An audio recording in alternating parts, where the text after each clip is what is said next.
It is the story about a young woman in the last city on Earth, and it's set in like a post-apocalyptic dystopian future version of our world. And it's sort of like after we've taken and taken and taken, and there's just this one anomalous spring left that allows life, but yet we continue to take. So there's this evil corporation that is at the head of this opulent lifestyle, and there's a giant wall that divides the city, and she's on the poor side of the wall. And there's the oppression that happens within that, but in all of that, these cults form, and she finds herself with a mark on her wrist, which is this one, and that opens doors to like a multi-dimensional, blurs the lines between physicality and spirituality, and goes on this deep journey. I watched the music videos, and I love how you connect the videos and the album to the comic. So I wanted to know why you decided to come out with a comic and then connect it with your music. It was all one idea. Like it was a dream of mine to create a comic and make a conceptual record to go with it. So from day one making this record, I had a storyline in mind that I was writing to. So everything was part of the same thing, like a very symbiotic creative thing. So the storyline would give me ideas for the songs, and the songs would give me ideas for the storyline, so it built itself into this thing that was undeniably what it was.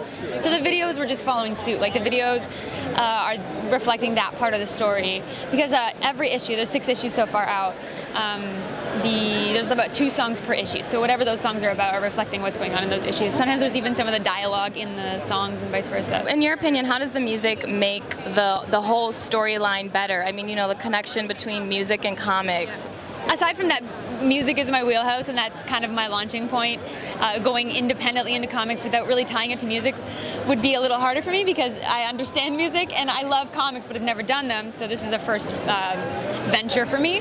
But I will say that now more than ever, I think people are interested in multimedia ideas and getting more out of their music, because music is in such high demand, but it's also high consumption. Like music drops every day, millions of tracks, and it's just in one ear out the other sometimes. So whatever you can do to make those songs mean more, inject more of a history into those songs, give fans something to like read into, right? And so every song has a couple meanings, and being able to listen and read makes everything multidimensional and just kind of makes it a bigger experience. And then I wanted to know what it's like being a one-woman show. I know you draw. You started out drawing your own comics, and you write the whole thing and do the drawing, which is awesome, by the way. So what's that like for you, though? Like, that's a lot of work. It's so much work. It's cool because I can set my own schedule to do it. Like, if I was on a real comic schedule, I'd have to put an issue out every month.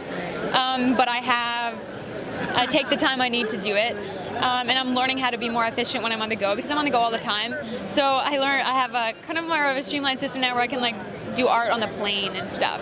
So I think it's finding those little gaps to fill with things that I need to do, and then work on music, and then do a show, and then come to a con. Because the first 6 issues I actually took a year off from touring to do, and I needed it because it took a lot of time. But now I can't really keep doing that. So it's just finding ways to like schedule time to do it all. So I don't know when the next arc is going to come out, but I've started working on it. I've written a lot and I'm starting to draw it, but it's at least a year away. But it is actually going to be adapted for television, and just it's pretty exciting. So starting on that too, and that's obviously another thing that I'm really looking forward to. That is like long lead. It's not going to be for a couple of years, but it's exciting. Congratulations, by the way. Thank you. Awesome.